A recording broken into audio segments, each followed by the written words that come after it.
Hello and welcome again to another one of my videos. The approach begins.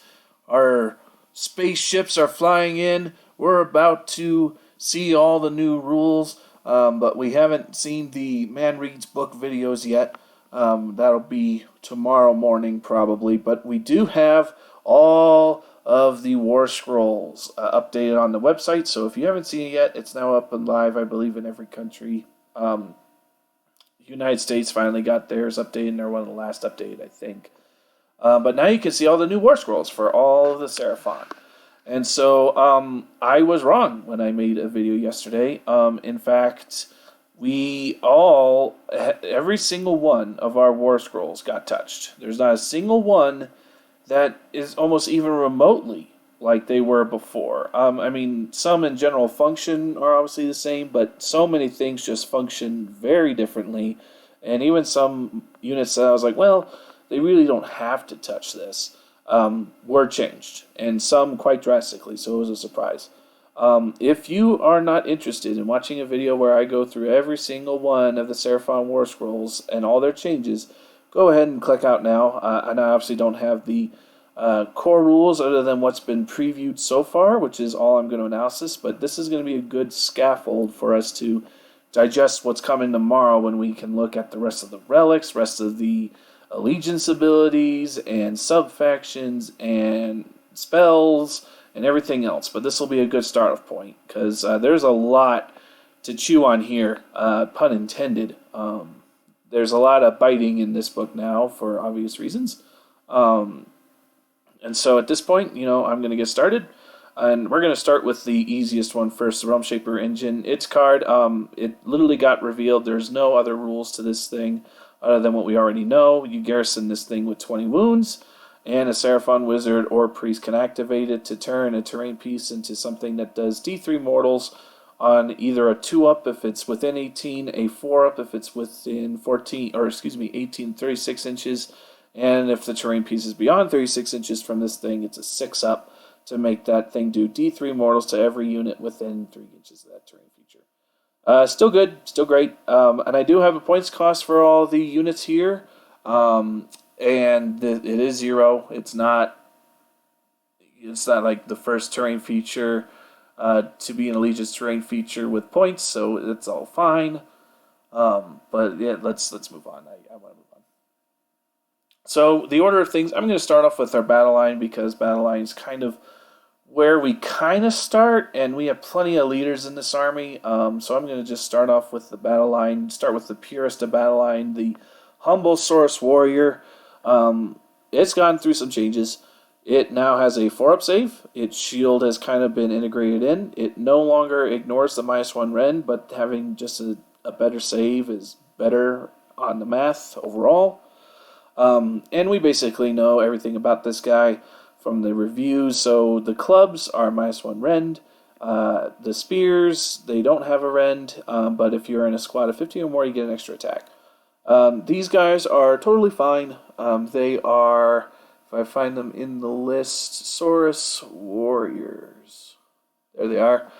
They're still 90 points for 10, but now if you take them in a block of 40, it is now 320 points instead of 330, so they're a little cheaper in the big horde. And I think pretty good in the big horde. There's a lot of buffs. If there's one theme going forward that I've read through these so far, it is synergy. So don't look at this card as just this card, or any card as just that card. There's going to be other models around it that are going to give it rules and buffs and all sorts of things. So the other changes. The Alpha still gets just an extra attack with a Celestite weapon. That's fine. The Icon Bearer actually does do a -1 Bravery bubble of 6 inches, which is cool. That is something that was kind of the same thing from before. The mechanic was different because it added to your opponent's bravery roll, their morale roll. So being -1 bravery is just better. There's other rules that interact with bravery, so thank you. And then War Drummer. This one actually changed. No longer can we march, but we can reroll charge rolls. And I think that for our rule set, this is indeed better, particularly if you are Starborn, because now you can reroll your charges for free for your Saurus Warriors if you teleport them in. So, yep, that's all we got to say about this one. Knights. Oh boy, Knights. They got help. Oh, and real quick, for those wondering, there's just one wound on the Saurus Warrior. So, sad news for the 2 wound Warrior, but it's okay. They're still cheap for what they are, and I think they're still good. Back to the Knights. They have the 2 attacks built in, so they don't have to be in big groups to get the extra attack. They, however, do not have rend on their spears, which is a little disappointing for me, but they hit. Well, that's weird. Wait a minute. They have the same. Okay. Oh, right. There's an ability. Sorry, I lost my train of thought there. But you get double the attacks. Your rider still gets jaw attacks, and then your snapping jaws is the cold one. Same thing from before. The Icon Bear is a -1 bravery. The War Drummer reroll charges, and that's going to be the same for the Guard in the future as well, just so you guys know. Their save is better. It's a 4-up instead of a 5-up. And you will notice that the bravery is down to 8, but if you're Starborn, you're still 10. And if you are Coalesced, you ignore bravery modifiers. So bravery 8 is still particularly good. And the only ability these guys have is now the Celestite War Spear, where you add damage to the War Spear if you made a charge move. I think that is worth it. There are plenty of buffs to make this 4-up to hit obsolete compared to the Celestite Blades in the 3-up to hit. And to be able to charge and have 2 damage weapon is pretty good.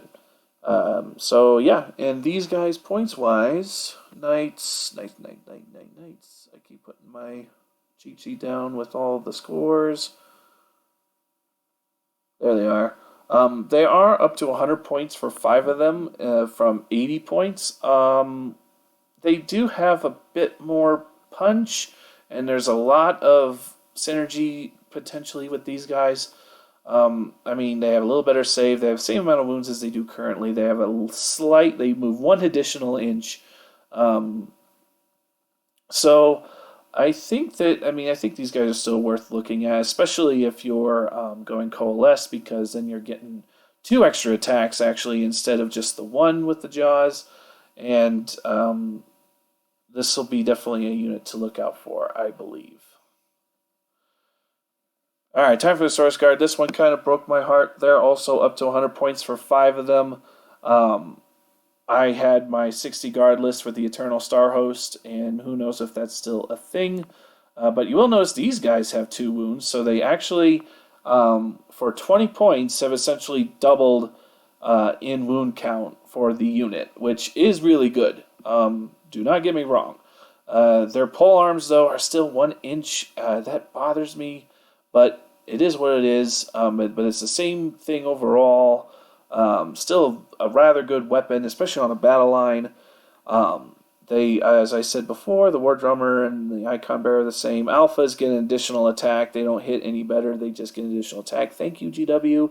I, for one, hate the game design that leaders hit a little better inside the unit, because then you have to roll them separately, and it just is annoying. This, you just add a dice to the pool, and it's nice. But what breaks my heart is that they have Selfless Protectors still, but this is a roll a dice before you allocate a wound, and you shrug wounds off of a Slann. So on a 2-up, and you have to be within 3 inches to do this. It's essentially what the Eternity Warden did. And you know what? For one, lore-wise, this is much better, because before, Guard were like, oh, I have a 2-up save. It's like, yeah, you do, but the Slann or whatever you're protecting is just up for grabs. And so this is a little bit better, especially with their 2 wounds. At least in their lore, they fit that better. I'm just a little sad where I look at my 60 Guard like, aw. We'll see. We haven't seen what the Eternal Star Host Battalion does yet, if that even does exist. So we'll see. And like I said, there's plenty of synergies to get, especially Saurus units, to kind of crazy levels of damage output. And so Saurus Guard, I think they're good. I think you may not see big blocks of 20 and multiple blocks of 20 at least, but we'll see. Now the lowly skink. Oh, how some will say the mighty have fallen, but everything's changed, guys. I mean, who knows? So first off, same movement, same wounds, same save. its bravery's down to 5. Granted, I mean, having bravery 10 is possible with the Starborn, so don't forget that. The bolt spitter and everything is the same as far as I can tell. 8-inch range or 16-inch range. And then you'll notice this Celestite Dagger. This is actually for if you have javelins and the shield, or bolt splitters in the shield. The Moon Club is its own, melee weapon, so you can go all melee skinks if you wanted to, which may not be the worst idea in all honesty. But you will notice that the runaway ability is no more. All other players rejoice. On Seraphon, players cry a little bit, but who knows if there might be some ability or spell that will be kind of similar. But innately, skinks won't run away anymore. They have to stay and fight. And I personally have all mine kitted out as bolt spitters with the shields. And so the bolt splitter with shield actually got a bit buffed because now it's going to be a 5-up save instead of a 6-up ignore -1 Ren, which is, like I said, that's better mathematically overall. And then in combat, they're actually better because they have the Celestite Dagger now. So instead of wounding on 6s, which is what I think bolt spitters did in melee before, they wound on 5s. And, it's not the most impressive thing, but, excuse me. But the big change here is Swarming Cohort, which might still make skinks very good, especially in big blocks, is you add 1 to the attack characteristic of the weapons used by this unit while it has 15 or more models. That's all their weapons. It doesn't specify, it just says of weapons. So I can have 40 skinks with their bolt spitters, and they shoot 80 shots. 5's hit, 5's a wound, so that's third and third. So that's going to be about 25, and then a third of 25 is... it's going to be like 8 it's not very impressive, but if you go with the Moon Club actually might be worthwhile because now you're talking about 80 attacks if you can get them all in there. I think that might be a little unwieldy just thinking about it and thinking about the numbers, but get 20 of them, and now they're shooting 40 shots with their bolt spitters. You can roll high and get some good rolls there. Who knows? And the skinks have gone down, fittingly. They are now, I believe it was 60 points. This list is not in the order. Yep, 60 from 70, which, when you look at the grand scheme of things for our 4 battle line, warriors are still 80 points, 90 points. These guys are 100, these guys are 100, and now these guys are down to 60. So skinks are still the cheap unit, and now they can kind of fit that role a little better, because before you would just take skinks anyway because they were both cheap and the best battle line because they could just run away. So, things got to change, guys. Things got to change. Now we're going to get on to our leaders, and one thing I will say that I'm a little disappointed about, at least game design balance-wise, is that Seraphon have so many leaders, and they actually made the problem worse in this book because they've added 3 more leaders to our list that we didn't have before from existing kits. And so we'll talk about them later. But it just exacerbates the problem of I want to take almost everybody, and you can't. And so you're going to have to list design to very much limit yourself. So let's talk about the Slann Starmaster. The bravery went down to 9. Big whoop, in my opinion. But same wound, same move, same save. The melee weapon is, I believe, the same. I think now that's worse to hit from a 3-up to a 4-up, but I might be wrong. But you're really not meleeing with your Slann anyway, so big deal. Arcane Vassal, this is a rule from before, but it's gotten way better. So, when you attempt to cast a spell and making a casting roll, you can pick either one friendly skink wizard that is 12 inches away, or one friendly oracle anywhere on the battlefield. And if you cast successfully, that's not unbound, you measure from your target. So that was very similar to before. It used to be skink heroes. It's now been limited to wizards, which I think is fine. And you might wonder what the Oracle is and what are Oracles. The Oracle is only the Troglodon. But you can literally have the Slann on one side of the table and your Oracle Troglodon on the other, and you're throwing spells through the Oracle. That is absolutely hysterical. I love it. I love it, I love it, I love it. And with the what I understand from summoning has been greatly nerfed. So we'll probably see Slann slinging spells. I really want to see the Seraphon spell mastery, but we haven't yet. So tomorrow. But keep this in mind. Slanns can just throw their spells through oracles and stuff. Now, I believe this is the same wording as the old one, so endless spells you won't be able to throw through these guys because you have to measure from the caster itself. And this just measures the range and visibility for the spell from that person, but you don't consider them the caster, so keep that in mind as well. Foresight, this is a new ability for a Slann. You roll 2 dice, each 4 up as a command point.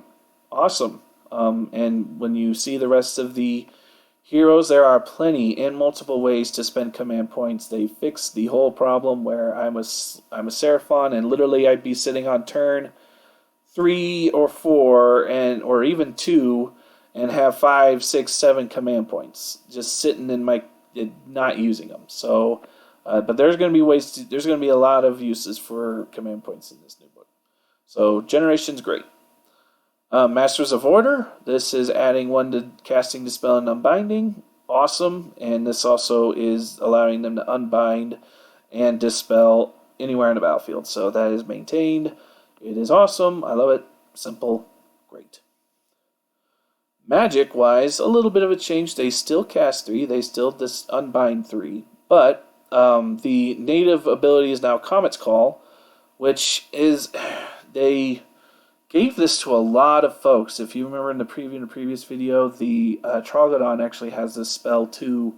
And it's the same spell, cast 7, deal D3 mortals to enemy units on the battlefield, deal D3 mortals to D3 units anywhere on the battlefield. If you roll a 10 plus, then you pick up to D6 enemy units to deal D3 mortal wounds. It's a great spell. But as far as I understand with the rules, even though this spell is on different Warscrolls, it is technically the same spell because it is named the same. And so you only get to cast it once, no matter how many times. Like if you have a Slann, Kroak, and the Troglodon, you can't cast it 3 times still. So, oh well. I mean, it's still a great spell. Fantastic spell. Command ability from this Slann, it's kind of a baby version from before, but it's honestly still very good. You pick 1 friendly Seraphon wholly within 18, and until your next hero phase, they can fly, and you add 1 to the save rolls for attacks made with missile weapons that target the unit. So, and you can only use this command ability once per hero phase. It's great. It's good. Before it was like a big bubble that hit everything and made things reroll their saves against shooting, I think, but made everything fly, and I'm fine with it just targeting 1 thing. It's fine. Let's move on. Oh, and the Slann is the same points cost as he currently is, and in my opinion, he's just better. He's just better overall. So yeah, same points cost and better. It's great. Oh, Lord Kroak. Let's see what you are like. Lord Kroak is actually fairly similar to a regular Slann now. Which, take that for how you want. If you wanted Lord Kroak to be almost a Nagash level guy, well, he's not that at the very least, as far as we can tell. But he is still probably powerful and still might be very popular. So, he is now actually down from like 430 points to now 320. Sorry about that. My mouse disconnected. There we go. And I'm double checking. Yep, he is now 320 points. So now for only 60 more points, you can take a Lord Kroak instead of a regular Slann. And what you get in exchange is everything's the same up here in the chart. You will notice that he actually has some wounds now. We'll talk about that momentarily. He has the same Arcane Vassal ability. His melee is better sometimes, worse other times. It hits better, but you determine number of attacks by the number of models within 3 inches of him. So if he gets absolutely swarmed by things, he gets a lot of attacks. which is not necessarily a good thing, but we'll see what Slann spells, what Slann have access to for spells. Maybe they do want to be in melee, who knows. Dead for innumerable ages. This was the rule that had the weird, like, oh, I took 20 damage, but I'm still alive. That is gone. It's now been very simplified to being he just ignores a wound or mortal wound on a 4-up. So you could say that he has 14 wounds technically, because you should be ignoring about half-ish the damage going to him. But, he is going down 110 points in cost, so take that for how you will. But he behaves more normally now. He has impeccable foresight, so instead of rolling 2 dice like this, he rolls 3. This is pretty much his command ability, but now you don't spend a command point to potentially gain 3 back. You just roll and gain more. A really good ability. He has Masters of Order. This is the same for the Slann, +1 to casting, unbind everywhere. And Kroak still has his 4 to cast, 4 to spell, so he is still a casting monster. He does still have his Celestial Deliverance, which has actually gotten better. In some ways, it's more close to what it originally was. You can still cast it up to 3 times. The first cast is a 7, the first cast is an 8, the third cast is a 9, the second cast, is an 8. And then when it's successfully cast, you pick 3 units within 10, and on a 2-up, you deal D3 mortals. If it's a Chaos Demon, on a 2-up, they take 3 mortal wounds base. So we still do have the anti-Chaos Demon rules sprinkled in here. I would have preferred that would have gone away and maybe averaged out the power, because being specifically good against one army isn't fair to that army, and then it's hard to balance, but meh, whatever. Then he has Comet's Call, which is what I was talking about earlier.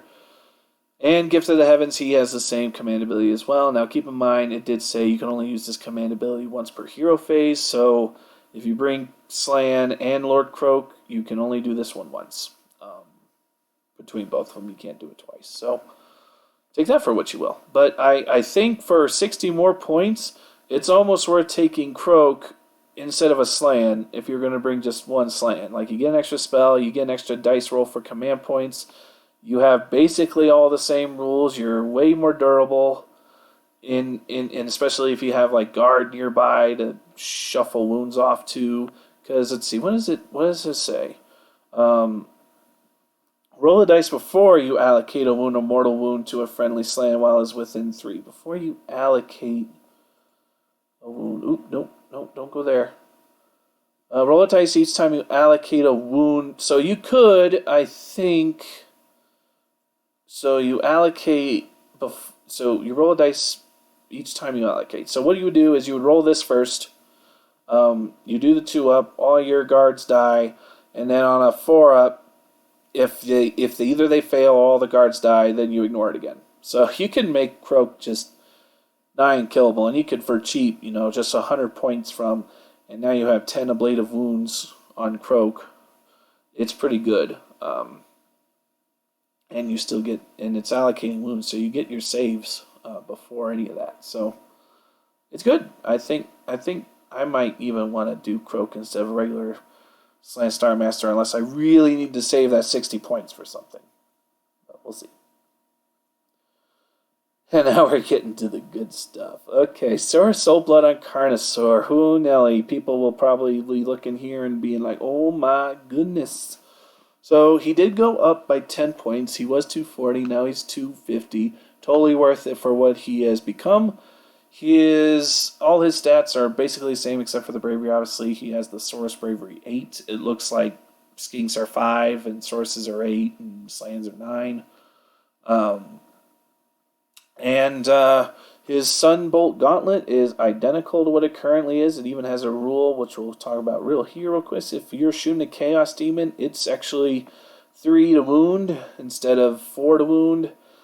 Still basically a useless shooting attack from this guy, but, they want to keep it here, I guess. But his melee weapons is where it's at. So, Sunstone Spear, which has now been classified as a Celestite weapon, which is really important. It still has its 3 attacks. It's still 3 to hit. It's still 3 to wound. It's still -1 red, but now it's 3 damage instead of D3. Whoa! That's huge because plus you got clawed forelimbs, which is the same because it's 2 attacks, hitting on 3s at the start when he's at full health, wounding on 3s. No red, but 2 damage a swing. And his massive jaws is where it gets really scary. So they've actually more or less flipped this. So it used to be 5 attacks, 4 to hit, 3 to wound, -1, 3 damage. But now it's 3 attacks, 4 to hit, 3 to wound, -1, 5 damage. And then the damage goes down as opposed to the attacks. I mean, they pretty much swapped those 2 positions. It is interesting. In a dice game, you normally don't want to see less attacks. But there are synergies that, like for example, the Coalesce get +1 attack to this, and there are other ways to get +1 attack. I believe, no, this guy's going to have something different. Never mind. We'll talk about it in a minute. But he moves 10 inches. So I, for one, think this is pretty good for him. The math works about a little bit worse, perhaps, but there's some synergies that make the math a lot better. And just having 3 damage instead of D3 on that Sunstone Spear is fantastic.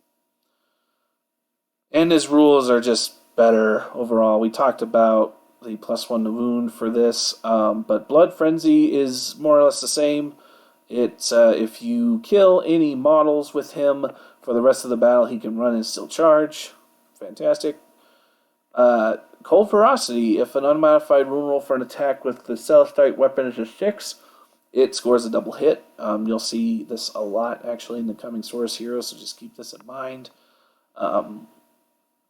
So now not only are you just the best damage overall, but if you roll any 6s with that spear, it's 2 hits. So very good. And Pin Down got so much better because now you just add 1 to hit rolls for attacks with massive jaws if the target has wounds characteristic of 7 or less. And honestly, 7 can be rather large creatures.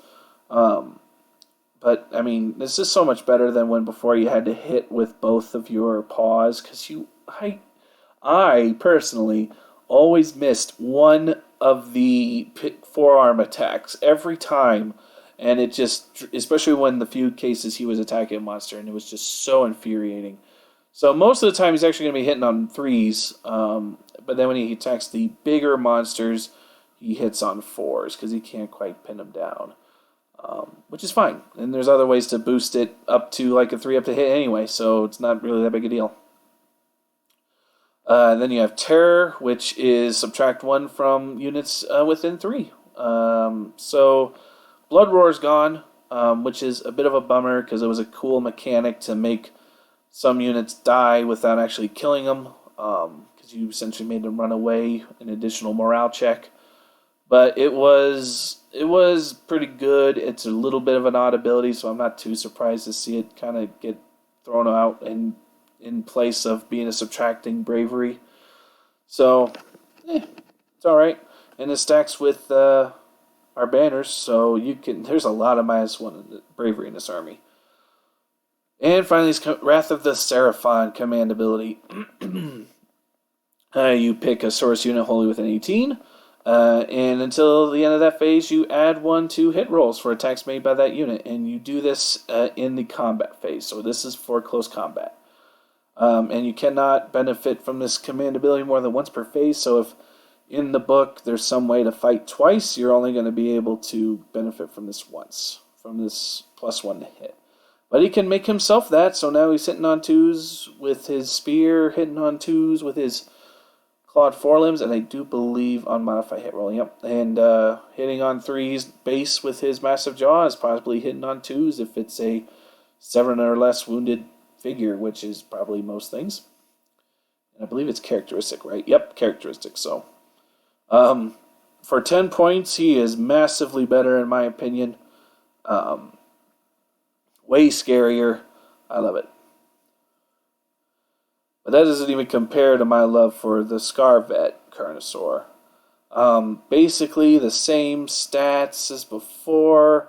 The one bummer is he doesn't have a like, because he had a 4-up save before with his shield, and so knowledge was like, well, if Saurus got up a wound, or excuse me, went up to a 4-up save, would he go up to a 3-up? And he doesn't. He just has his 4-up. So the shield's kind of more or less aesthetics, but oh well.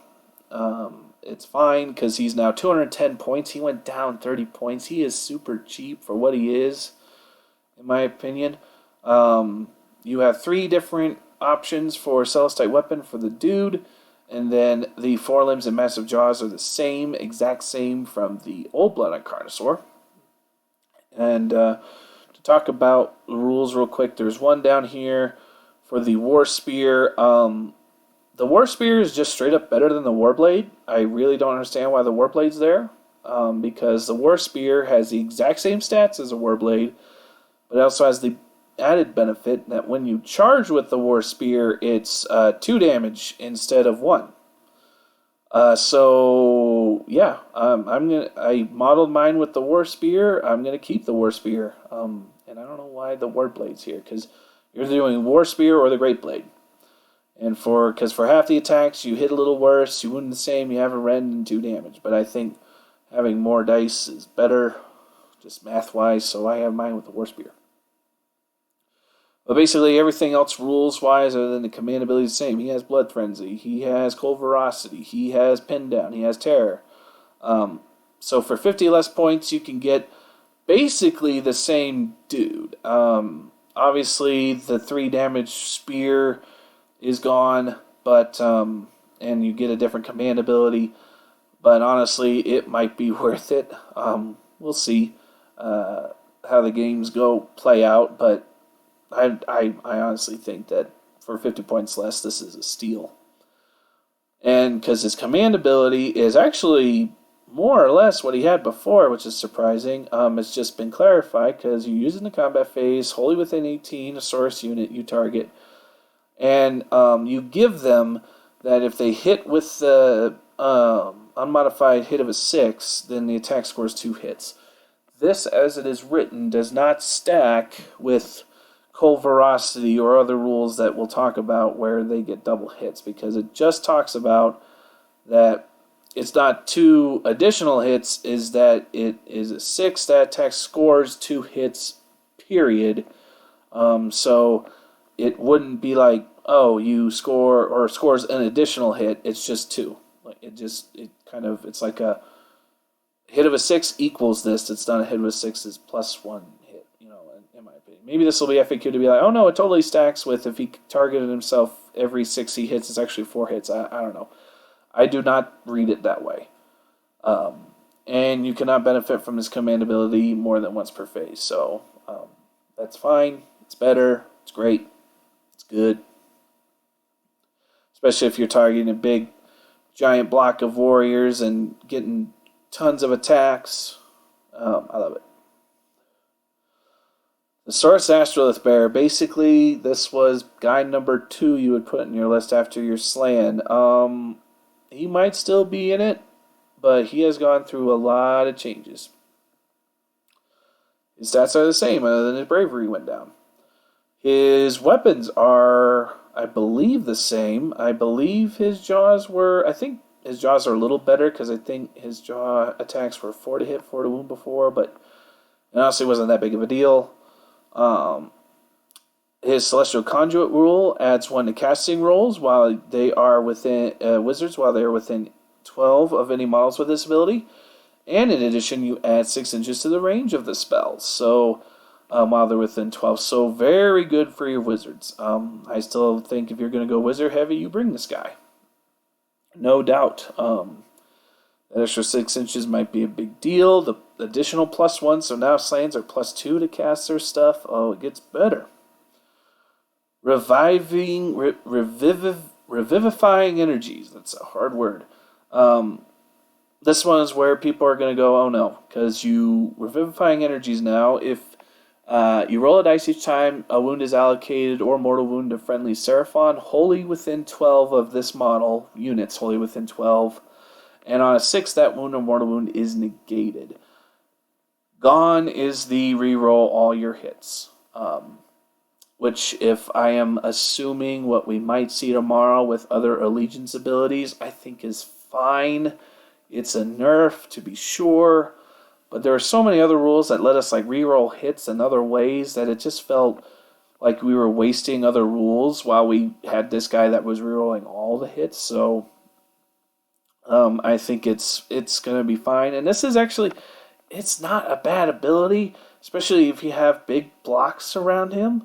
I mean, you have to be wholly within 12, but you could like put them in the middle of a big sea of dudes, and they're going to be a little harder to kill, especially if you're coalesce, because you're going to be -1 damage everything, so you roll less dice to do this for. If you have big monsters near him, they are even tougher. I don't think that's bad at all. And his point cost, it disappeared on me.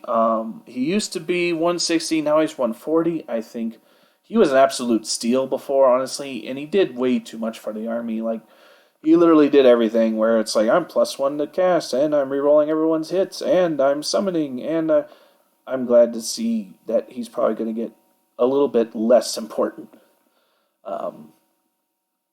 And I'm fine with that. And I still think he's good. I still think he'll be brought in some lists. Scarvet on Coldblood. Let's talk about him. He's basically the same except for the Bravery 8 thing. His attacks are pretty, I think, the same as they were before. He has the Cold Ferocity, so if he's hitting with his War Pick on a 6, it's 2 hits. And he has the same story and strategy as the Scarvet on the Oldblood does. Or, not the Oldblood. Scarvet on the Carnosaur does. So he gets the more exploding 6s command ability. And I think he went actually up in points. He went from 100 to 110. Where'd you go? Where'd you come from? Where'd you go? Anyways, yeah. He went up. Barely took him before. I think I'll barely take him now, especially considering that for 100 more points you can get the Carnosaur to put him on.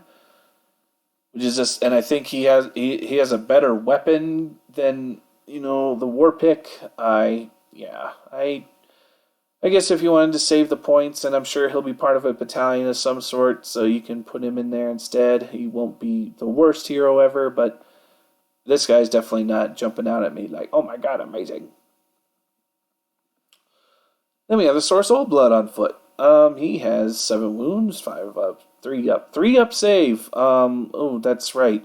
This is better. I believe he before had a 4 up, but anyway, so this is the best save we've seen so far on the Sauruses. So, he's a little hero that gets his 3 up save. And he has 4 weapon options. So he has the Celestite Maul, 3 to attacks, 4 to hit, 3 to wound, -1 D3 damage. The War Blade has 5, 3 and 3, no Ren 1. The War Spear is 4, so 1 less attack for a little extra reach, 3 and 3 and 1. In my opinion, between the 2 of those at least, you're going to go with the War Blade because you really don't need the reach on a hero ever, because if this guy's going to be attacking things, he's probably right up front in the unit itself. So don't worry about the War Spear. And the Great Blade, which is 3 attacks, 4 to hit, 3 to wound, -1, 2 damage. So, and then he has his own jaw attack. So between the Great Blade and the Maul, the Great Blade is more consistent because it has the average roll as opposed to D3, where, yeah, sometimes you'll swing big with 3 damage, but sometimes you'll roll 1. So I would go with the Great Blade. But between the Great Blade and the War Blade, I think I would go with the Great Blade. There are ways to get this +4 to hit to go away. There are ways to get more attacks. So that's my opinion. Anyway. Then he has Fearsome Jaws, which can be upgraded for Coalesce. He has Cold Ferocity, so he's double hitting on a hit of a 6. And he still has his Wrath of the Seraphon from his Carnosaur days. So you're adding 1 to the hit roll. And the Oldblood on regular old foot is actually down to 210 or 110 points. So he is the same points cost as This dude is. Now he's slower, but he's more tanky. I think his command ability is better because +1 to hit is better than 6s or double. Just odds-wise, I think attacks-wise he might be a little better. This guy's cold one might help him out. But if you're looking for the cheap source hero, I think the Oldblood is where you go. Saurus the Turian Warden, we're almost halfway there, guys. Oh, how the mighty have fallen. So he has basically the same stats. He has basically the same melee. I like that they clarify that his stone mace is a celestite weapon. But instead of 2 damage, it's now D3. That is less consistent. I mean, the average is still 2 damage, but you'll still roll the 1s, but you'll also still roll the 3s. So, meh, it is what it is.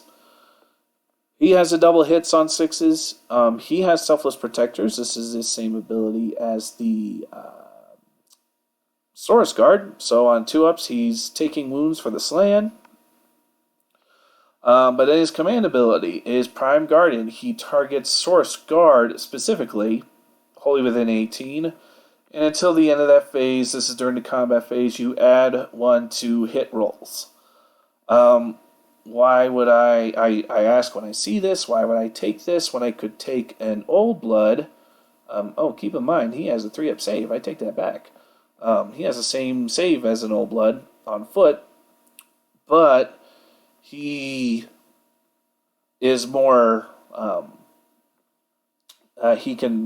Oldblood can target all Saurus units with that same ability. He is limited to just the guard. Now, this will help, because you can put Prime Guardian and Wrath of the Seraphon onto the guard unit, and then make the guard unit +2 to hit, but the guard unit's already hitting on 3s with their good weapon, and is it worth spending 2 command points to make the bites hit on 3s? I have my doubts, so I don't know. This guy's probably a part of a battalion, so you need to take him anyways, but we'll see. We haven't seen that stuff yet. But he is down. He is 30 points cheaper. He went from 140 to 110, so he has the same points cost as a Oldblood. So I suppose if you're bringing all guard anyway, you might as well bring this guy, but and if you want him instead of the guard, but for 10 points cheaper, you get 3 additional wounds with 1 less. I don't know. We'll have to math that out. That might be interesting, but I don't know. I'm not too impressed. This guy, though, the Sunblood, he has a place. Yeah, look at that. He's got a 3-up save, too. Awesome. He should almost have a 2-up save. He's got that big shield, but oh well. Move 7, wounds 8, or 7, wounds 7, bravery 8, excuse me. He has his War Mace, he has 6 attacks, 3's a hit, 3's a wound, Mega of 1 damage. I think that's what it was before. But he has his Primal Rage ability still. If he hits with a 6, it scores double hits. If he wounds on a 6, it inflicts a mortal wound in addition to the normal damage. So this is where this theme starts. A lot of things give this, or at least you can put that on a lot of things, and that's pretty good. It's better than normal more damage, because the more damage could be just negated by an armor save. The mortal wound is just going to go through, so I love it. It's really good. And instead of weakness, this is very unique, because it is a command phase command ability again. It is, you pick an enemy unit within 12 of him, so he's got to be right up front with everybody else. And until the end of that phase, you add 1 to wound rolls for attacks made by friendly Saurus models that target that enemy unit. And you cannot benefit from that more than once per game. Keeping in mind that this guy is also 110 points. So a lot of our Saurus heroes are 110 points. So now, so that's where that guy is. If we go back to, say, the Carnosaur, so now you're winning on 2s with everything on a particular unit if you sent a weakness it. Yes, very good. I plan to probably bring him along. And now the big new boy on the block, the Skink Oracle. This The Troglodon has been reworked almost entirely. Ironically, the beast itself is more or less the same, but the dude riding it has gotten a lot of buffs. So, he's bravery 6. That's so funny. Wounds 12. His move starts at 10 and gets a little worse over time, but he's got 4 up save, which is better than what it was before. No, it's not. It's the same it was before, but it's whatever. His spit attack is identical to what it was before. 3 to hit, 3 to wound, 2 damage, no rend. The beast itself still doesn't rend, but now the skink does, which is pretty funny. The skink's divining rod is actually one of the scarier weapons on here. He attacks twice, hits on 4s, wounds on 4s, -1, D3. Damage, that's better than what he was before. Before it was just literally hitting you with a little twig.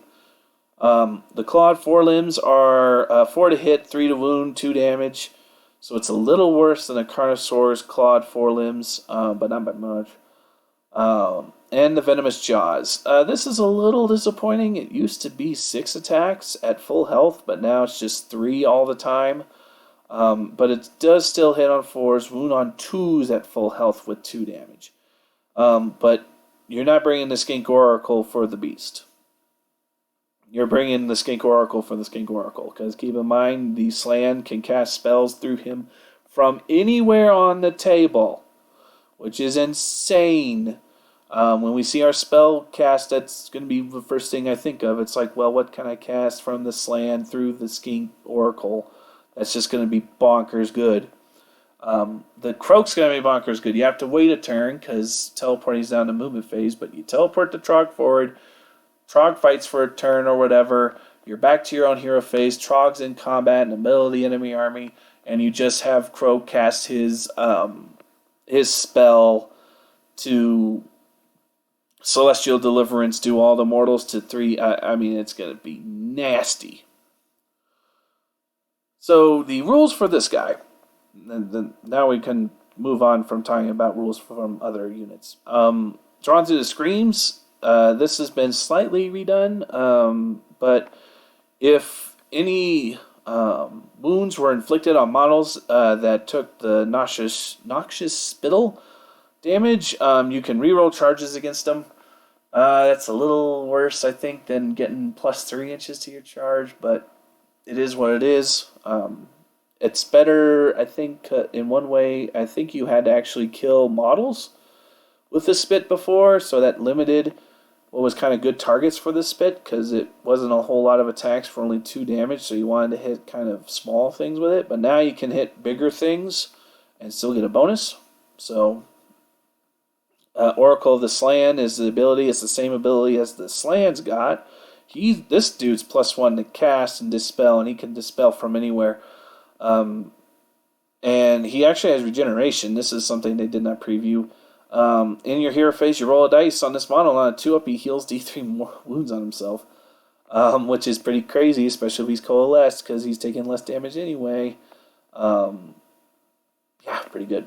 Terror. So this is the same worded ability as the Carnosaurs, so it's a -1 bravery within 3. I don't know if this will stack, because it's the same worded ability. I know you can't do like the same spell more than once, but can different abilities, can the same ability from different Warscrolls stack? I don't know. I have a feeling it's going to be FAQ'd that, yeah, if any one terror is within, then it's just subtract 1 and you don't stack with other terror units, which will, that'll be a little disappointing. And Venomous Spittle. If a wound roll for an attack with this model's Spittle, the ranged weapon, or the Venomous Jaws is 6, you inflict 1 mortal wound on target in addition to normal damage. Which is cool. Mortals are great. And like in the previews before, this guy's now a wizard. He casts 1 and dispels 1. That's all he really needs to do, and he has Commons Call himself. Oh, man. This guy is going to be probably I'm going to run forward and be in position to throw an endless spell in your face, dude. And then now that it's in your face, I'm going to be in combat, and now the Slann from the back is going to cast all the scary spells he knows. and be just kind of a suicide bomber with this guy. I think we'll see him on the table. Now, for all these buffs, he got a big points jump. Did I talk about points? I did. Troglodon, the Skink Oracle on Troglodon is, he was 140 points for how really terrible of a unit he was before, but now he's 260. I think that is still worth it. It is mighty expensive of a unit. It's the same points cost as a regular Slann, but you get a rather formidable monster. I won't say scary, but definitely formidable, with a fair amount of damage output, a very good spell, and the ability for at least the Slann, that utility to be like, I'm going to cast out of this thing. And I'm on the other corner. So I think that's just still good. Engine of the Gods. One of the staples from before, but it has gotten some changes. So, it actually has 2 more wounds. There's a buff. It was at 10, now it's at 12. Its bravery is 6, but it's a single model, so who really cares? Its meteoric javelins are the same as before, 8-inch range, 4 attacks, 5 to hit, 4 to wound for its missiles. It's just kind of extra shots that aren't really ever going to do anything. Melee weapons. The massive horns got buffed, so you only get 2 attacks with them now. I think you got 3 before, but you're 3 to hit, 3 to wound, -1, 4 damage. That is rather big, and there are ways to make all this better, keeping in mind. This is new, Grinding Jaws. Stegadons didn't have this before. Now Stegadons actually bite you too. So to keep in mind, this can be bonused with Coalesce, but it's 2, 3, 3, -1, 2 damage. It is not a bad attack. And if you're Coalesce, that's 3 attacks with that sucker. And finally, Crushing Stomps. They made it just a flat 5 attacks at full health, 3, 3, -1, 2 damage. So that, in my opinion, is way better than what it was before. Because before it was ever 1 damage, you had to roll randomly 2d6 or 3d6, I think, for the stomp. So it was very swingy, much more reliable, much more of a scary monster in combat.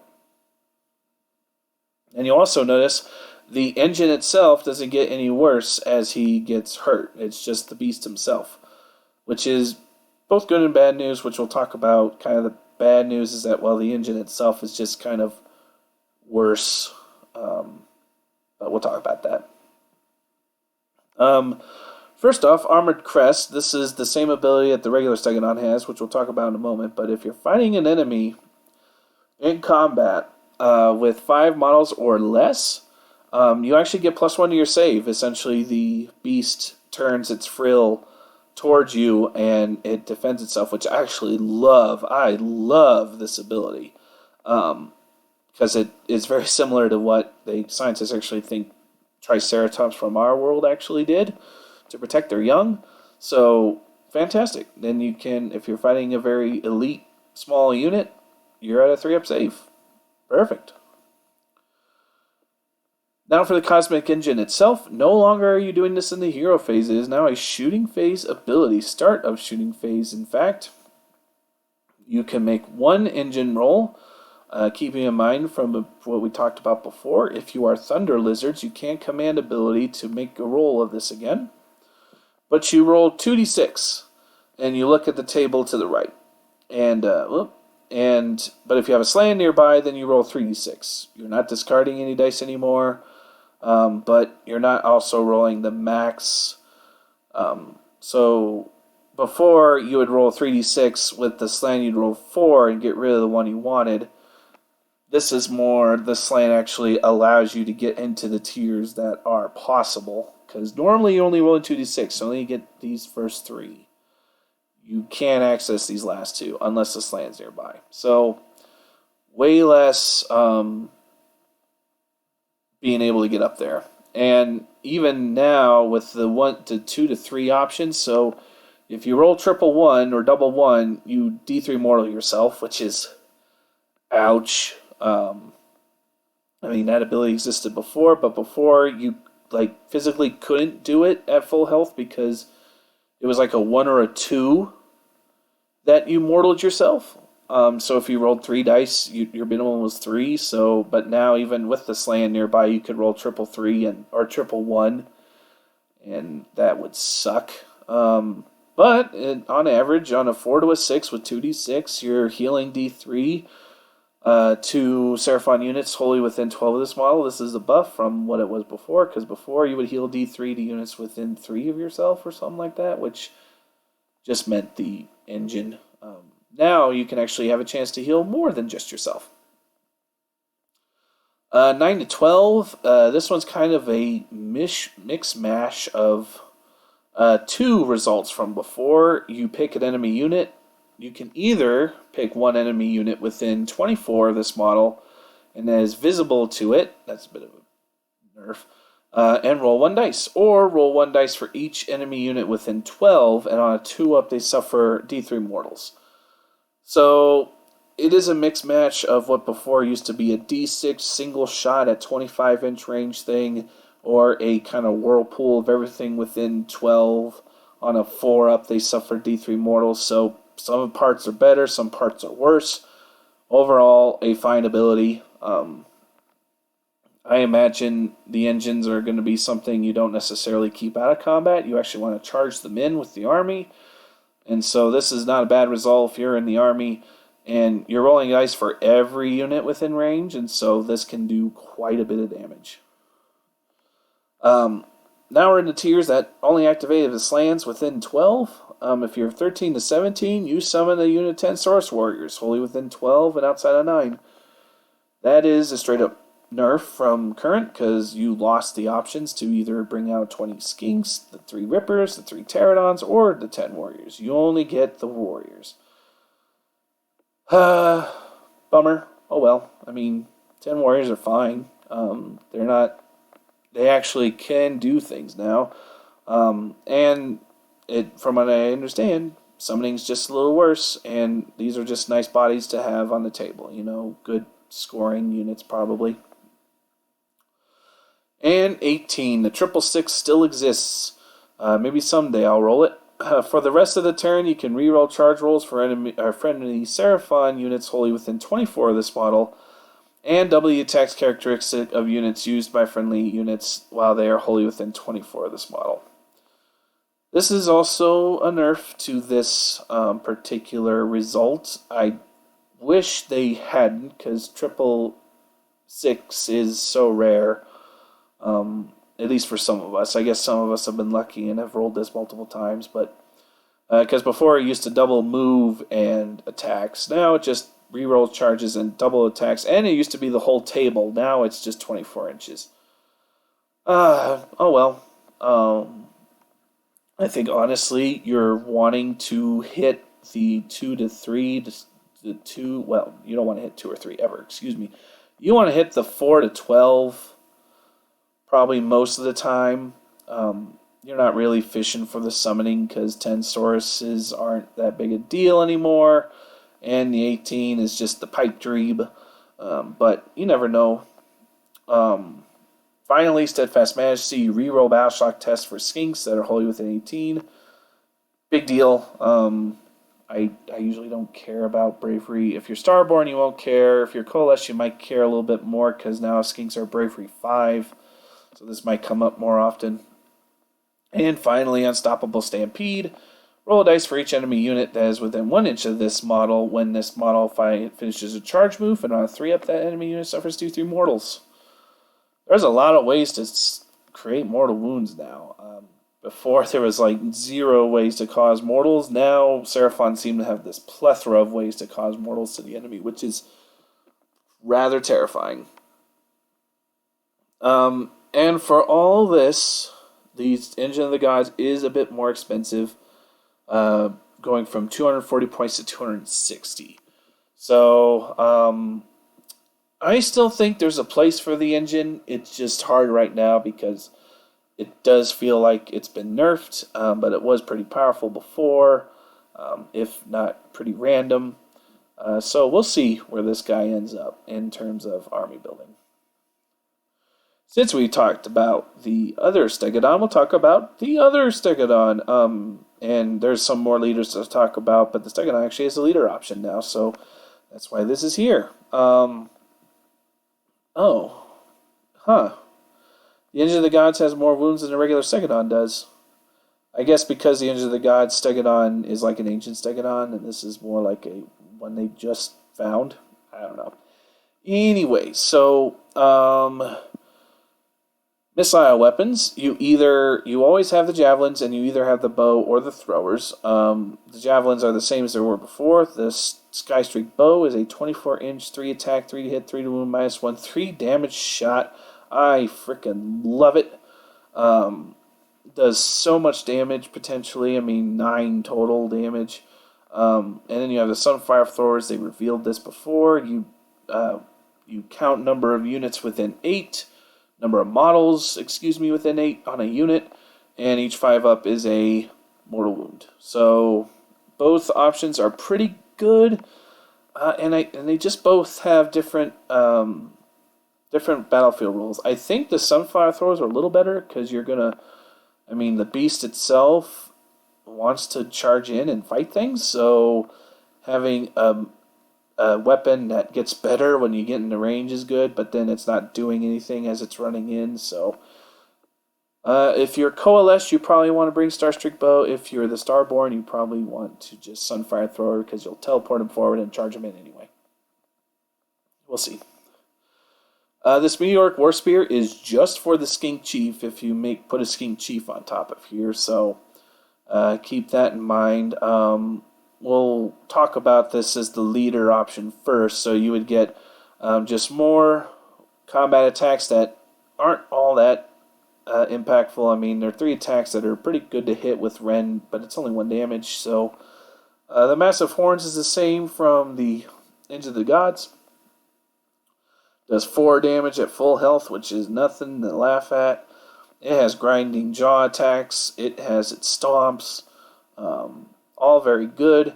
And when it talks about the Skink Chief, it gains the hero keyword and the command trait and ability and such. The Armor Crest is the same from the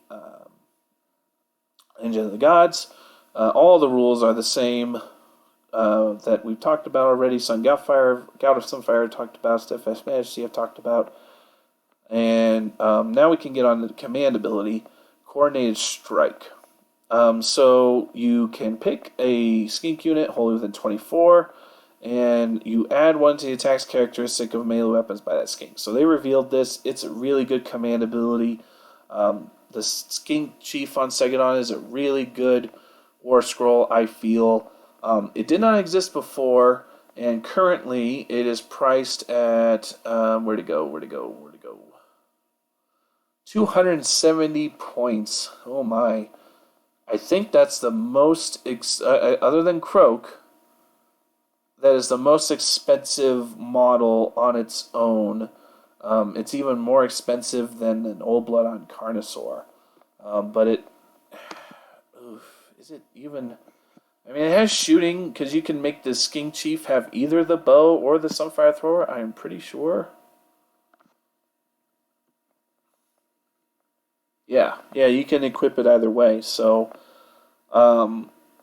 we might just have to army build enlist and see if he makes the cut after a while, but I think he's good. He just is a bit on the expensive side.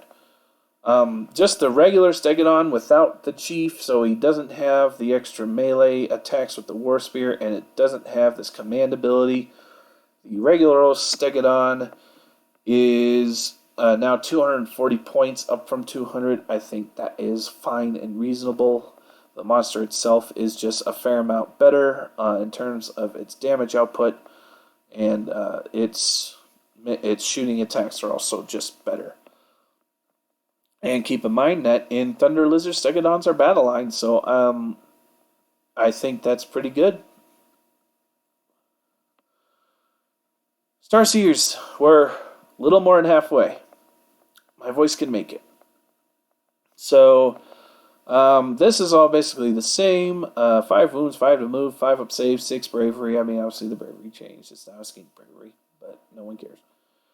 It's a single target hero you care about when it comes to other units. So big blobs of things. He now has a missile weapon, Astral Bolt. 2 shots, 3 to hit, 3 to wound, minus 1d3 damage at 18-inch range. Not the bad little pew-pewy. And then his melee, his staff, is 2 attacks, 4 to hit, 3 to wound, minus 1d3 damage. I think that's been buffed, but I was never really in melee with this guy ever, so I didn't really ever care to look at this. And you probably don't want to be in melee with this guy, but it's just that's not the worst non-combat hero attack I've ever seen. Cosmic Herald, you roll dice on a 4-up, you get a command point. Awesome. Then you have the Astromancer's Staff. And at the start of your charge phase, you can pick one friendly Seraphon unit wholly within 12. And if you do so, in that phase, it can attempt to charge at an enemy unit within 18 instead of 12, and you roll 3d6 instead of 2d6. This is really good. I play Oceanic Bone Reapers. I love taking Archai Harbingers for their 3d6 charge. You can just get to places that you never, like your opponent doesn't expect you to get that fast. And we can actually make any one of our units do this, as long as this guy's wholly within 12 of that unit. Very good ability. Magic, this guy casts one and denies one. I was hoping he'd become a double caster, but can't win them all. And in his unique spell is finally not Comic Call. It is Control Fate. Control Fate is a casting of 7. You pick one unit within 18 and visible to this guy. If that unit is an enemy unit, until your next hero phase, subtract 1 from save rolls for attacks that target that unit. So you make their armor saves essentially worse. But if you target a friendly Seraphon unit with this spell, you actually add 1 to their save rolls for that target. Welcome back, Old School Mystic Shield. That has some utility, because maybe you want to charge in and make something have worse shields because you intend to fight first, so might as well just make their saves worse and kill them faster. Or if you're charging with multiple things and one thing you know won't fight first, so you make it more durable. What a great spell. What a great Warscroll card for the Starseer. And now, with him being 140 points instead of 160, I really think I'm going to be bringing him. I've always loved this kit. I wish his old dice game came back, but that was a lot of fun. But this is still a good Warscroll card for this guy. I like it. This Starpriest, he was my bread and butter little caster because he was dumb cheap for being a little one-caster. Things have changed, though. Basically, he actually has gone up in wounds. I just noticed this. He used to have 4, now he has 5. Hooray! And I believe that's a better save? I don't know. He had, terrible save before. But it's a 5-up. And he actually has a ranged weapon now. A little pew-pewy. 2 attacks, 3 to hit, 3 to wound, minus 1 damage. Fine. And then his staff, he whacks you with it. 2 attacks, 4 to hit, 3 to wound, minus 1 damage. I believe, there's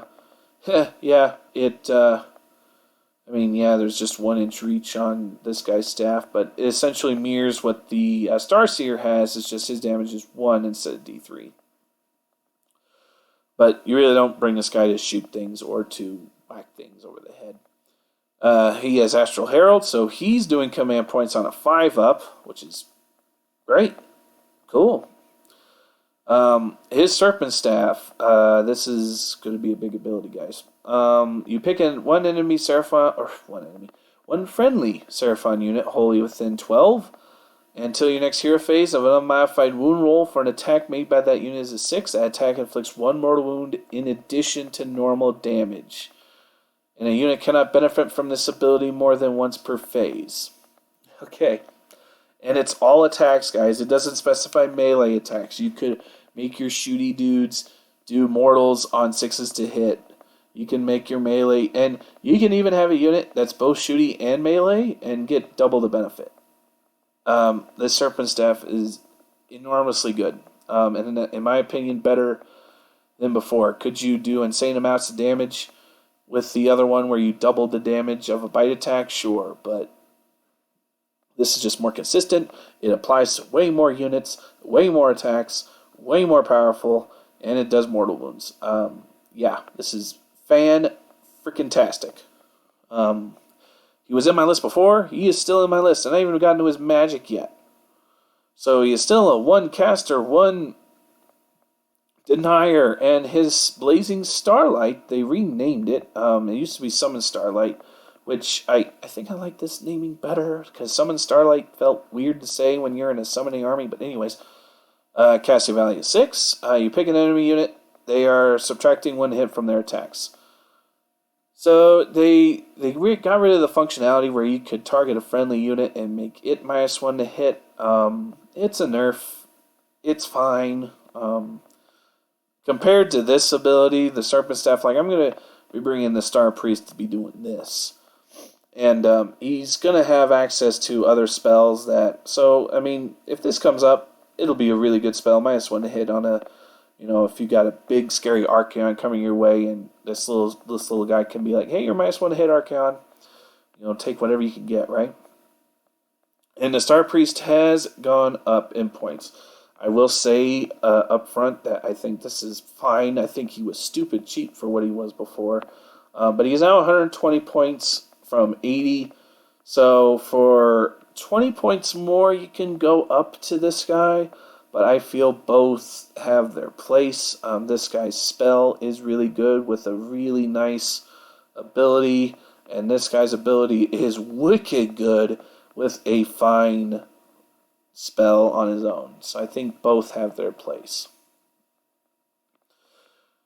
Now we're going to talk about the 2 other new things in the book that are from old models. And these things kind of, they bother me from a collecting model standpoint. Because they added the Ripperdactyls have now a unique hero model, the Chiefs. And Ripperdactyls come in boxes of 3, so if you're going to make one a Chief, then you've sidelined 2 models that you can never really put in a unit because units are bought in 3s. So it's really annoying. MVPs out there for Seraphon out there is to make... you make like all 3 of them Chiefs, and then you sell the 2 others or something, or you sell the 3rd to other people. That way you don't waste models just never being used. I suppose that could be a solution model collecting wise. You just make 1 box, all of them Chiefs. And they're cheap enough, you might take all 3 Chiefs. So let's talk about them though, before I get down that rabbit hole too much. So this is a brand new dude. And so he's got 5 wounds, moves 12 for a Ripperdactyl. That's the regular Ripperdactyl movement, by the way. Has a 5-up save. I wish it was a 4-up because they have shields, but what are you going to do? This is what they've decided to do. And a 6 bravery. It's a skink. Excuse me. So Ripperdactyl Chiefs come with Skyblades. They are 4 attacks, 3's to hit, 4's to wound, -1, 1 damage. And Tearing Jaws are the attacks from the Ripperdactyl itself. 4 attacks, 4's to wound, 3's to hit, and only 1 damage. No rend. You will notice that the Ripperdactyls no longer attack with their claws anymore. That is a bit of a bummer. But they now specify that these are now jaw attacks. So jaw rules now affect Rippers, finally. And this Chief has Voracious Appetite, so it has the unmodified hit roll of a 6, does double hits. And his command ability is, you pick a friendly model with this command ability. It's an aura, essentially. And until the end of that phase, this is a command phase ability again, you add 1 to the attack's characteristic of melee weapons used by friendly Ripperdactyl units that are wholly within 18 of this model. So, he is very specifically a Ripperdactyl buffer. You want him to be kind of charging in with his Ripperdactyl buddies, and then he can add add more attacks for all their stuff. He is, in my opinion, fine. A Ripperdactyl Chief, if I can find him, is actually only 80 points. I believe he is actually one of the cheapest we have now, hero-wise. Oh, not quite. We haven't gotten to the cheapest one yet, but he's close. He is definitely close. So, if you're looking for the cheap hero, I mean, he'll fly around and be annoying, that's for sure. And I will talk about the Terradon Chief in a moment, but because this guy's so heavily related to Ripperdactyls, we'll talk about the Ripperdactyls themselves. These guys were going to receive a nerf, fellas, no matter what. They were ludicrous before, and they have, and I think there's still a spot for them. One might argue that Terradons are better, but that's up for you to decide, since they're the same kit. But they still have their 3 wounds, they move 12, they have 5 up armor, and they have 5 bravery. So they're the little chink bravery, skink, not chink, the little skink bravery, not the leader skink bravery.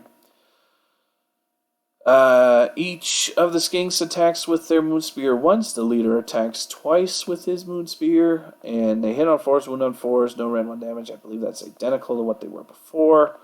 And then the Rippers themselves have the beaks. Their tearing jaws are 3 attacks, 4s hit, 3s wound, 1 damage. A lot less attacks from Ripperdactyls. But they have the Bloat Toad ability. You receive 1 Bloat Toad marker for each Ripperdactyl rider unit in your army, and this is important. So, Toad Rage ability. At the start of the combat phase, you can set up 1 Bloat Toad marker next to 1 enemy unit. If you do so, you can reroll hit rolls for attacks made with tearing jaws by friendly Ripperdactyl units that are wholly within 6 inches of that enemy unit. And at the end of the command phase, you remove the Bloat Toad token marker, and it cannot be used again in that battle. And they just say here that Bloat Toads are not units, they are markers. You keep track of which unit has this ability effects and how many times you can use this ability during the battle. But you get 1 for every Ripperdactyl unit. So what you could do is you say you have 3 units, you get 3 Bloat Toad tokens, but you have all 3 of them attack the same target, and you use 1 token first, and it's spent. You reroll your hits. You then have the 3 units go to another unit, and they use the second Bloat Toad you have. They reroll all their hits. So there's some play there. They also still have the Ferocious Appetite, so if they hit on 6s, they're doing double the hits. So they're obviously not the point-and-click delete that they were before, but they were honestly absolutely ridiculous before. I had a unit of 6 Ripperdactyls do 47 damage to Scarbrand in 1 combat, and the Toad was there, and I rolled rather average. I was swooping. I mean, they were stupid before, guys. They were going to get nerfed, and I think they're fine. Honestly, they're flimsy, but they're good if you charge first, attack first. They'll do some work, I feel. We'll see if my prediction bears out, but people probably will go towards other things. We shall see. Ripperdactyls, their point costs, where are they? They went down a lot of points too, keeping this in mind. They went from 140 points to 80. So yeah, there are a lot less attacks, but they're also nearly half as cheap. So I think they're still good. Because for 160 points, for almost the same points cost as currently, you have double the models, double a lot. So we'll see. Almost there. Voice is almost about to give, but I think I can make it. Terradon Chief. So this is the last hero, I think? Yes. There's so many heroes and leaders in our book, it's kind of scary. Terradon Chiefs, they have 5 wounds. They move 16 inches. Terradons have 4 additional inches compared to Ripperdactyls. Keep that in mind. But they have a worse save of a 6-up and 6 bravery. The Terradon Chief has the same Skyblade as the Ripperdactyl Chief does. 3 to hit, 4 to wound, -1, 1 damage, 3 attacks. And the Razor Stomp Jaws, I believe that's actually the same. No, more attacks, but wounds a little worse for the Terradon. So 4 attack, 4 to wound, 4 to hit, 4 to wound. It's not that big a deal. And the Terradon Chief has an interesting ability. You actually subtract 1 from hit rolls for attacks made with melee weapons by models that cannot fly that target this model. So if he gets into combat, he's a little harder to hit. But he's just as easy to shoot, so you kind of want to get him in there. But his command ability, Coordinate Attack, this is kind of the talk of the show right now. So you use it when friendly Terradon riders are about to use their deadly cargo ability, while this guy's wholly within 12 of that unit. And if you do so, the enemy unit suffers D3 mortal wounds on 2-up instead of a 4.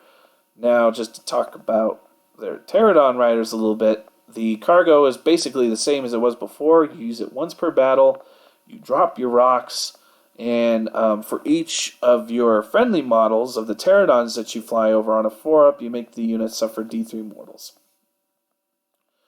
But the Terradon Chiefs makes it on 2-up, so you make their rocks super accurate. That can get kind of ludicrous. Like I said, there's a lot of ways to mortal wound the enemies now. And the Terradon Chief is also very cheap. I believe he is 70 points. Yep, he is 70 points. Keep in mind that he cannot drop rocks himself, so if I was to make this model, I would try and see about getting rid of the rock that he carries around, but it's kind of hard because that's where the flight stand connects, but oh well. Someone will kit bash that and it'll look good. So he is actually tied for our cheapest hero option. So you all know. Terradon Riders, did I forget to put the other model in here? I must have. Okay. Let's talk about Terradons and then I'll get that link open here. So, the Terradon Riders themselves, they are fairly similar. They move 16 now. You have 2 kind of ranged attack choices. You can do the javelins or the bolas, and they simplified the bolas. Thank you. They just do straight up D6 attacks, hitting on 4s, wounding on 3s, and then the Starstrike javelins are 12-inch range, 2 attacks, 4 to hit, 3 to wound. And we talked about their cargo ability. The Rider Alpha gets an additional attack for the missile weapons, and the Terradon's attacks are the same from the Chief to the regular dudes. 4 attacks, 4s to hit, 4s to wound, 1 damage. The Deadly Cargo and the 2+ to bonus from the Chief is a pretty good combo because you can fly over something with 16-inch move, potentially 19-inch with that one sub-faction. Say you get a unit of 6, you fly over, you roll 6 dice, it's on 2-up, so you roll 5 2-ups on average. You're doing D3 mortals, so that's 10 mortal wounds on one target. Yeah, for a command ability, that's pretty good. And keeping in mind you can charge in afterwards to do that little bit more damage just to kill something. It's pretty good. So it seems that Terradons are kind of the burst damage.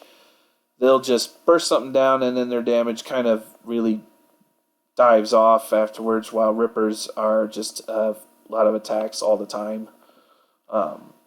And they do also spike because they spend their toad once per game, but there are other ways to reroll hits in the army. Terradons are down to 90 from 120, so they are more expensive than Ripperdactyls are, because Rippers are 80 points. And so for 10 more points you get Terradon, so that's just kind of up to you. It'll be interesting kind of balance to see what wins out. Alright, let me get that one hero left. You escaped Skink Priest, and you're important. You're pretty good. So, Skink Priest, the last hero. I promise. Maybe. I hope. Close that. Oh, no. I want this. Sorry, everyone. not quite. There we go. Skink Priests, they actually got cheaper. They were 80 points, now they are 70. They have basically the same stats. They now always have their missile weapons and their close combat weapons. Now there's really no kind of difference in gear. A priest is a priest. So the the missile is the Starbolt with 2 attacks, 4 hit, 3 wound, -1 damage. It's similar to the Starpriest one, but I think the hit's a little worse. But you don't. It's a priest. You're not caring for the melee and stuff. And his melee is 1 attack, bonks you with his staff, 4 to hit, 4 to wound, -1 damage. Big deal. But you care about the abilities. So his stone staff. In your hero phase, pick 1 friendly skink unit wholly within 12 of this model on a 3-up until your next hero phase. That unit can run and still shoot and or charge in the same turn, and you can add 1 to save rolls for attacks that target that unit. So we've talked about the Stegadons already. You do this to a Stegadon on a 3-up. They can run and still shoot and or charge. The English on that is just weird. That you can run and still shoot and or charge. So they give you the choice. So you're running, charging, and shooting. Cool. That's how I read that. I could be wrong, but this and kind of... If it said that unit can still run and shoot or charge, then I would think you can run and charge or run and shoot, but this and here kind of confuses me a bit. Please double check me on that. And a unit cannot benefit from that ability more than once, and it is just a skink unit that does that.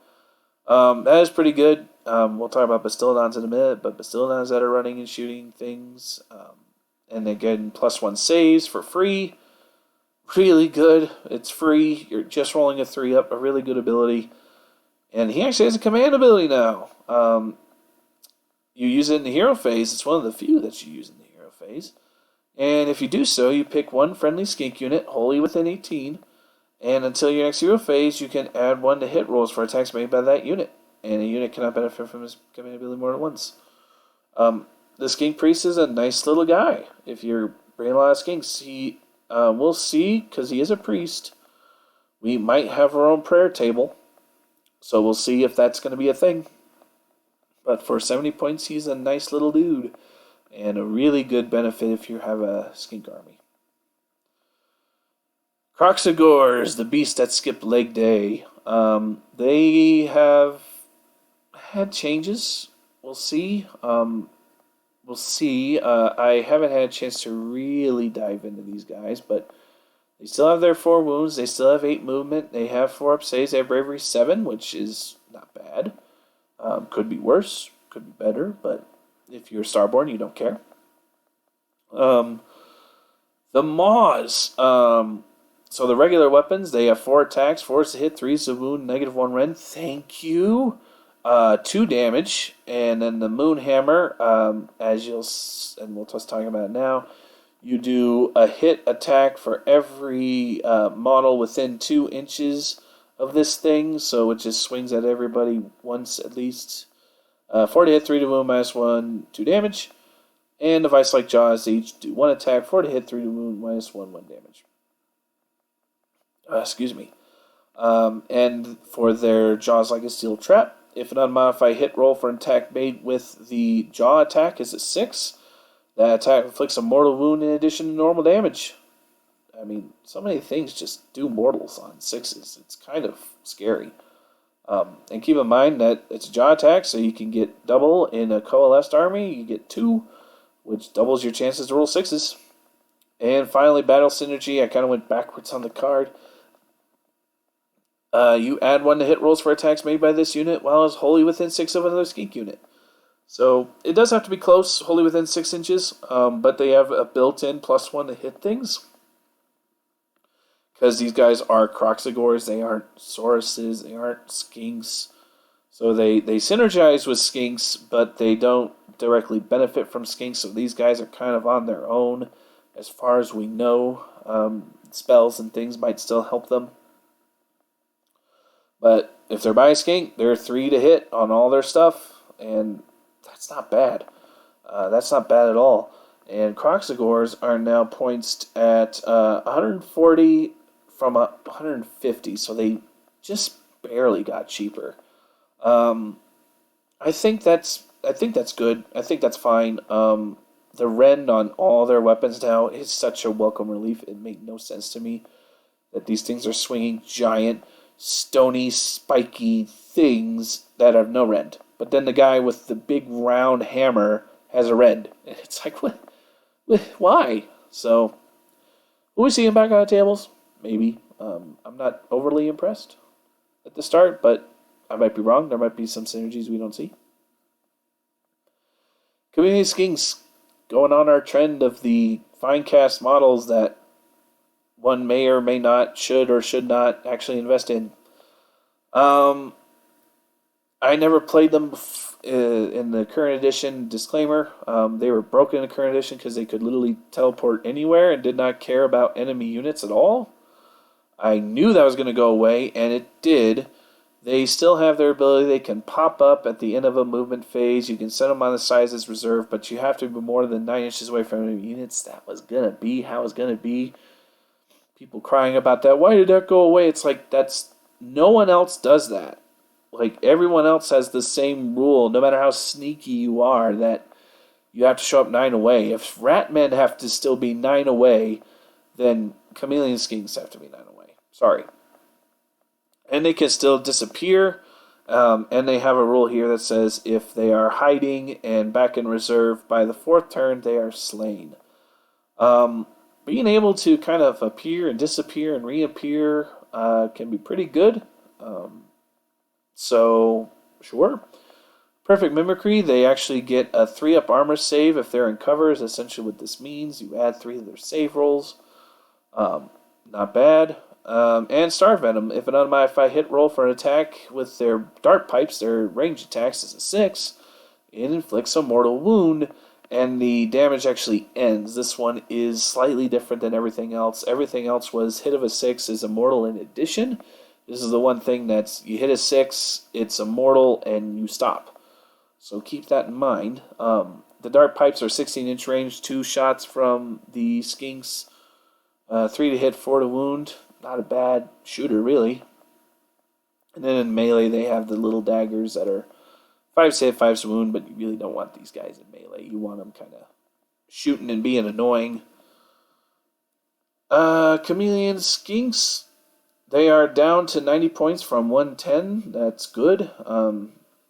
Being in triple digits always felt terrible to me, given the unit type that they are, but they come in 5s, so 90 points for 5 wounds that have a 6-up save outside of cover is pretty scary. But you're probably going to teleport them into bushes and other terrain features, so I don't know. It's hard to really invest in Chameleon Skinks because their models are so derpy and they're fine cast. So if I can find chameleon heads, I would just find plastic chameleon heads and put them on regular Skinks, to be honest. We're on the last 3, and we got the hunting packs, the Razordon, Salamander, and then the last one. You guys know what the last one is. One of my favorite units in the army. So, big rework for these guys. Skink Handlers no longer exist. That was the one unit that went away. They got rolled into the Razordons and Salamanders. So every time you get a Razordon, you actually get 3 Skink Handlers that go with them.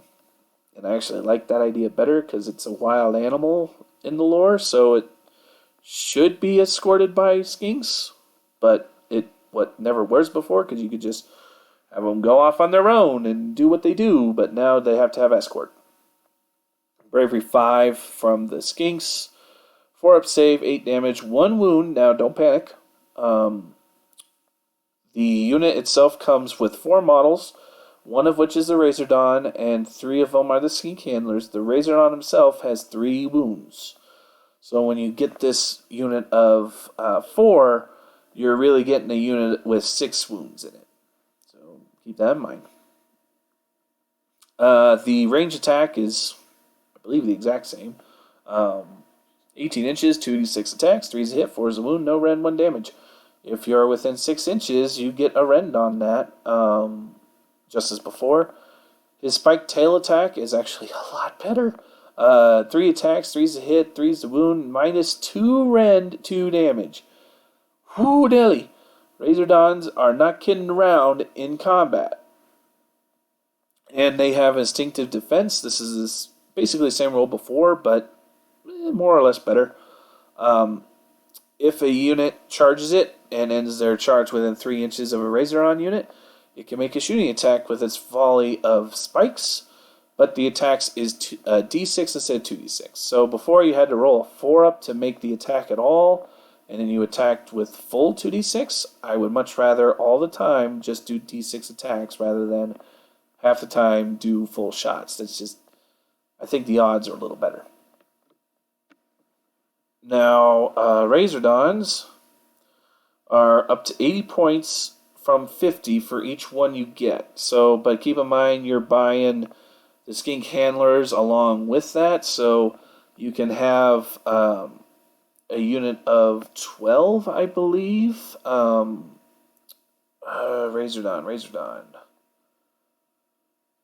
Yes, so you can get up to, because you're buying them in 4s essentially, so you can have one unit with 3 Razordons in it and one unit with 3 Salamanders. They're the same. We'll talk about Salamanders in a second. Escorted by 9 handlers. And the handlers are all just essentially wound shields. And you can also be annoying and put them like 2 inches in front of the Razordon. That way you can still do the shooting, but then you're outside of most weapons reach. I don't know. It's different. You can't really have the big blocks of beasts shooting, but oh well. This salamander, the model's so derpy, but you might have to get it. So, basically the same stat-wise as the salamander, 4 save, 1 wound, but it has 3 of its own because it just says 1 up here because it's wrapped up with the skink handlers. But this thing's attacks are absolutely bonkers. So Stream of Fire is 12 inches, 4 attacks, 3's to hit, 3's to wound, minus 2, D3 damage. I think it was D6 before, but I almost prefer D3 because D6 is so swingy. This is just more reasonable. That's just a lot of damage. That's a lot of damage. And then melee Burning Jaws. Almost identical to shooting attacks, just one worse.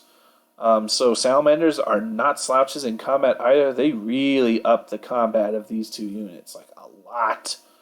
And then you have the goad spears from the skinks. And the salamander has the It Burns rule. If the unmodified hit roll for an attack made with a stream of fire or burning jaws is a 6, that attack inflicts D3 mortal wounds on the target and the attack sequence ends. So this one is similar to the Kroxigor, no, not Kroxigor, the Chameleon Skinks.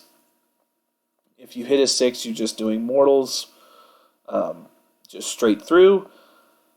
That's pretty good. I wish it was an addition, because then that would get pretty bonkers pretty fast, because minus 2 rend, you're ignoring a lot of armors already, but still good. Still very good. And salamanders are the same points cost as Razordons. So 80 points for each group that you get. So you get the 1 salamander, the 3 skinks, and you can have up to 12 models in the whole unit. So you can have 3 salamanders with their 9 skink buddies.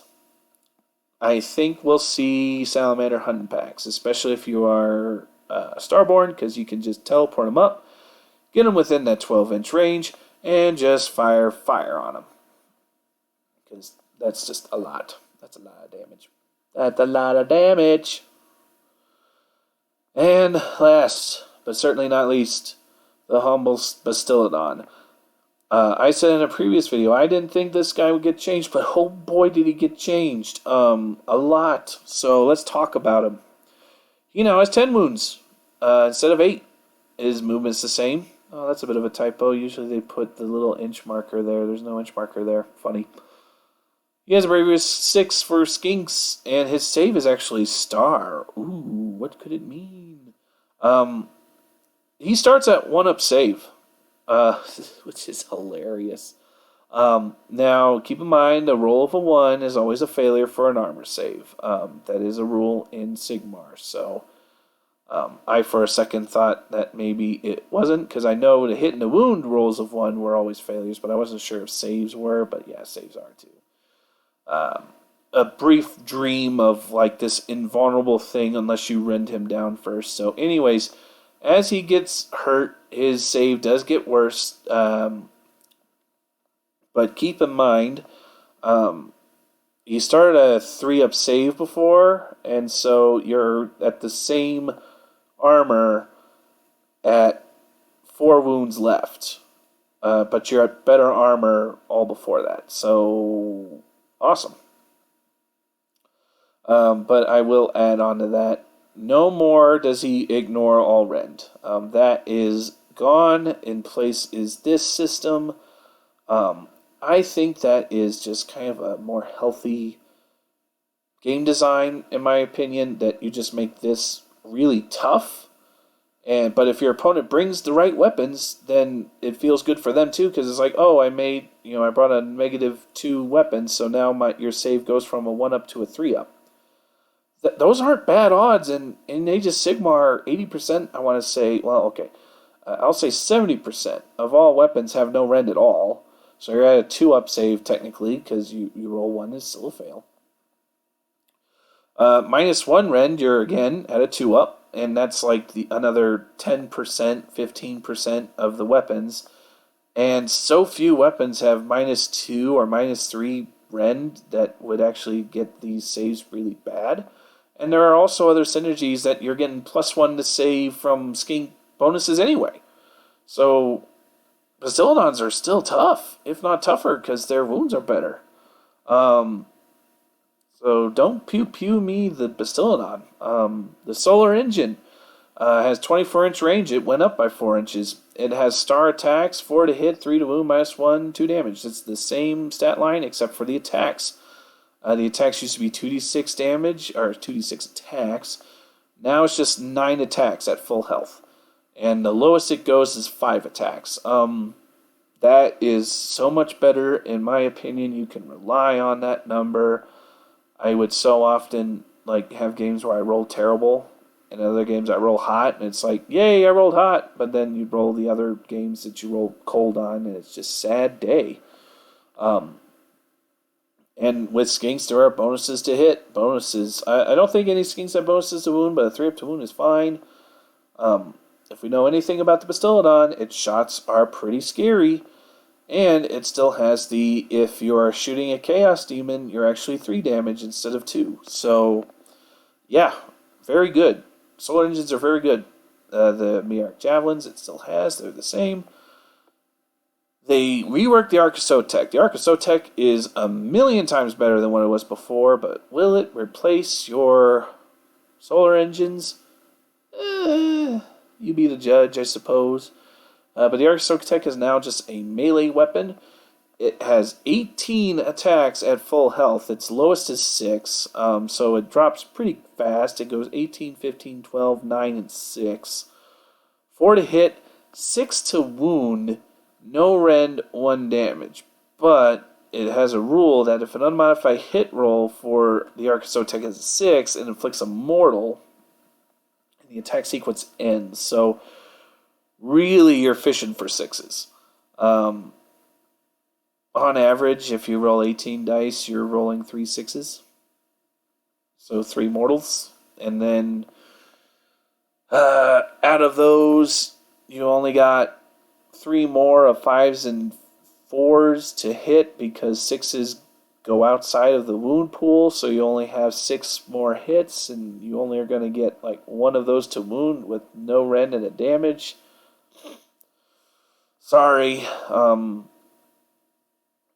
that yeah, GW you need to make this a lot better. I get it that they're like little regular snakes, so they really shouldn't hurt that much. But I mean, this thing is still just so pathetic. It's just so bad compared to the solar engine. So, um, really not a choice between the two.